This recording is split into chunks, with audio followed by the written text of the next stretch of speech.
అలాగే దైవ సేవకుడి దగ్గర నుంచి ఇంటికి వచ్చిన తర్వాత నీరసంగా ఉంటాను ఆ వ్యక్తి.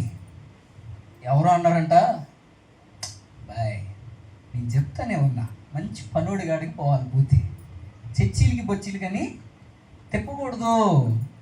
ఆయనే 3 మేకులు పీక్కోలేనోడు ఈయన దైవం బాగుపడతాడు. ఏంటంట 3 మేకులు పీక్కోలేనోడు దయ్యాన్ని ఏం పోగొడతాడు. కొద్దిగా మంచి పనుడు చూపించాలి. వాడు చూసావా, వాడు కొల్లే ఉన్న మారినయా, కొంచెం నటిస్తున్నాడు వాడు పోయినట్టుగా. దురాత్మ అల్లోనే ఉంది అంటే తల్లిదండ్రులకు నిజమే అనుకుని పోయారు అక్కడి కాడికి. మళ్ళా ఓం భీం క్లీం అన్నాడు. వచ్చింది మరి రాదేంది, పోయేది ఎక్కడికి పోతాను. అసలు నాకు అర్థం కాదు. మాట చెప్పండి, రోగం వచ్చిన తర్వాత నువ్వు ఎక్కడికి పోవాలి? డాక్టర్ దగ్గరికి కదా పోవాలి. ఇంకో రోగగ్రస్తుడి దగ్గరికి పోతే ఏమైంది? చెప్పాలి. నీకు రోగం, నాకు గ్యాస్ ట్రబుల్. నా గ్యాస్ ట్రబుల్ ఎలాంటిది?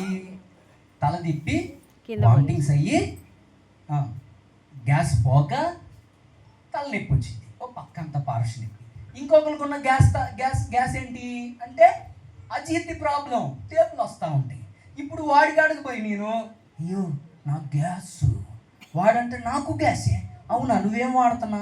నేను ఓమిని వాడుతున్నా, నేను ప్యాంట్ ఆఫ్ డి వాడుతున్నా. ఓమిని వాడు చూడు, అది కూడా వేసుకుంటాడు. 2 కలిపి రిఫ్లెక్ట్ అయిపోయి కడుపు సెడిపోయింది. మొత్తం